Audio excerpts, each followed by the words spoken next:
కార్తీక్ వెళ్ళండి వెళ్ళండి. ఇప్పుడు మీరు గనుక వెళ్ళకపోతే ఆయనే లోపలికి వచ్చేస్తారు. ఆయన గాని లోపలికి వచ్చారంటే ఉన్న దాంట్లో సగం ఆయనకే పెట్టాల్సి వస్తుంది. అప్పుడు మన ఇద్దరిలో ఒకరు పస్తులు ఉండాల్సి వస్తుంది.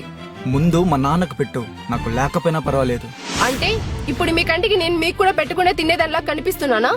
ఒరే కార్తీక్, ఛ!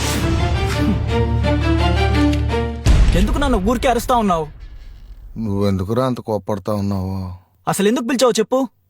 మన పక్కింటి వాళ్ళది పెళ్లి రోజంట, బిర్యానీ చేసుకున్నారంట.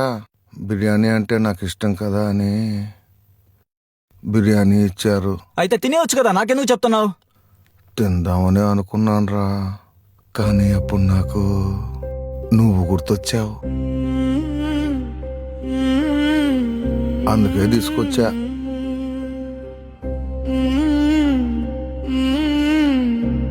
ఇదిగో తిను, చాలా వేడిగా ఉంది. మనని కన్న వాళ్లకు ఎంత ఆకలిగా ఉన్నా, వాళ్ళ కళ్ళ ముందు ఎంత ఇష్టమైన వంటకం ఉన్నా.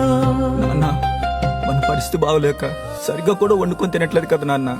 మీకు బిర్యానీ అంటే ఇష్టం కదా, నువ్వు తినేయొచ్చు కదా, మళ్ళీ నా కోసం ఎందుకు తేవడం? ఒరే, తల్లిదండ్రులకు ఎంత ఆకలిగా ఉన్నా, వాళ్ళ కళ్ళ ముందు ఎంత ఇష్టమైన భోజనం ఉన్నా, నోట్లో ముద్ద పెట్టుకోగానే వాళ్ళకు గుర్తొచ్చేది వాళ్ళ బిడ్డల ఆకలి.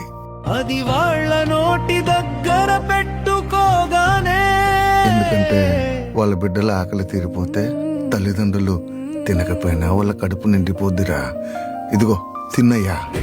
కడుపులు నిండితే చాలు, తల్లిదండ్రులు తినకపోయినా వాళ్ళు కడుపులు నిండిపోతాయి.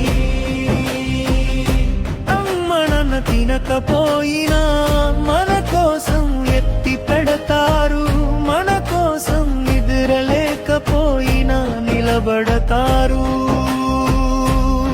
మనల్ని కనక ముందు నుండి మన కోసం కలలు కంటారు, మనల్ని కన్నాక మన కోసం నాన్న, ఇదిగో ఈ బిర్యానీ నీ భార్య గొడిపెట్టయ్యా.